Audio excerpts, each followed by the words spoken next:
So when you like so many times it happens when you're talking or whatever else, something hits me really strong. So the little victories. When we were in the middle of 0 and 21, okay, miserable time. We had to kind of deal and contend with that. How do we deal with that? You know, in ways. How do we internalize that? How do we get through till tomorrow? And I remember thinking in Minnesota one time, I go, we're not having any sort of little victory. We're not having any fun or little victories. Right. And so a bunch of us that were in the locker room decided we were gonna. I sat in the training room, and I was still in my full uniform after the game, after not having any success on the field, and I started making these tape balls. So I started wrapping tape around a sock, and I started doing this just as something to do. Then I made it a little better, and I said, this is pretty good.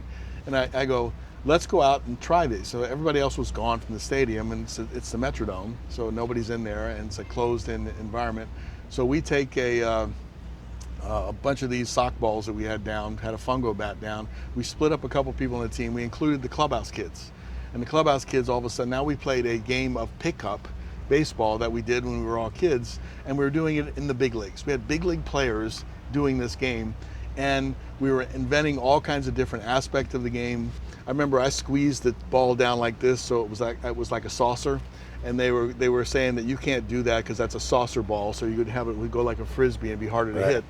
But we had so much fun, and we came back up, and I go, if we're not having fun on the field in our regular jobs, we got to figure out how to have fun someplace else, and to have a little victory, in our own minds that can give us hope for tomorrow.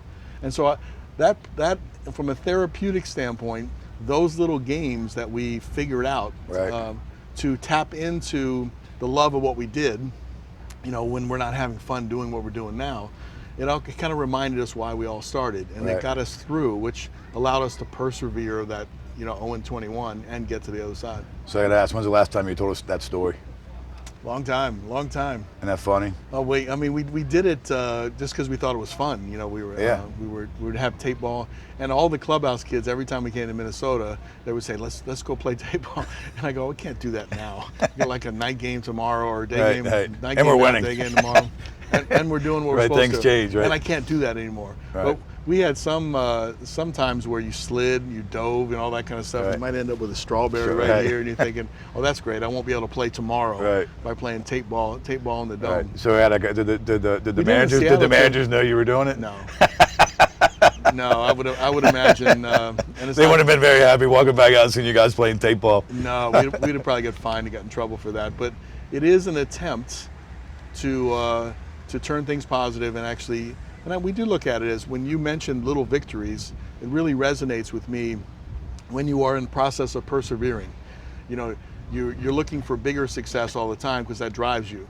But now you can't have the bigger ones, so you got to get the small ones that add up to something that gives you hope. And I use an analogy too, and I always say this in lacrosse. I give the lacrosse analogy, right? It's pretty simple. When you're playing or you're coaching there, and I use this analogy a lot. It's just like, look, if things aren't going right, and we just can't figure out, that chemistry's not clicking there, or things just aren't that gel. Baseball's a little harder because pitcher controls the ball, right? And lacrosse, the ball's bouncing everywhere. So I would say anyway, okay, we can't score, we can't shoot right now, we're not hitting the cage, right? So you need to really think about it this way. All I want you guys to focus on is the next ground ball. Yeah. Just get the next ground ball. Win that one. Then get the next ground ball.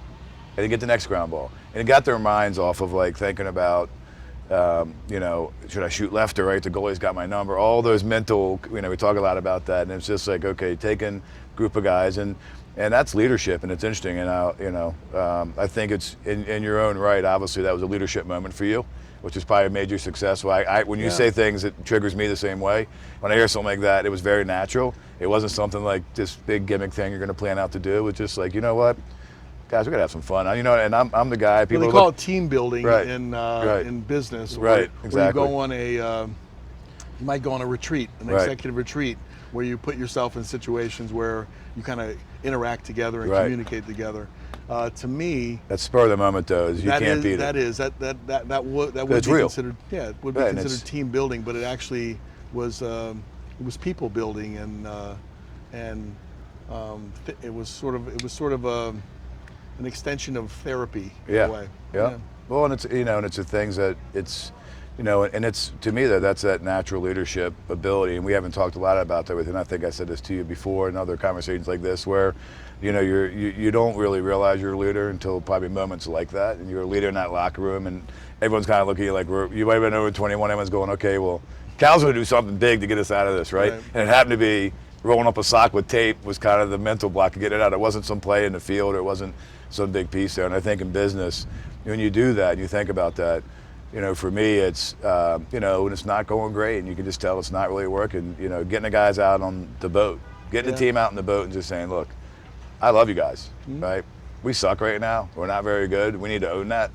So, but if we don't start enjoying each other's company or enjoying each other's coming to work every day, and we're starting to get this us versus them, or starting to point fingers now and look at everyone's little mistake, we're gonna crumble. That's for sure. Right? Yeah. So you got to come back together, and the way to do that is you got to believe in each other, want to spend time with each other, right? If you don't want to be in the locker room with the team, and you got half the team just doesn't want to be there, and you can tell it, it's really hard to change the culture and chemistry of that, right? So how do you do that? And something as natural or as organic as tape ball doing that, which is not, oh, Cal's giving us another speech, or this speech, or that speech, the manager, he's like, you know what, I'm tired of losing, I'm going to win a tape ball, you know? So I think that's great.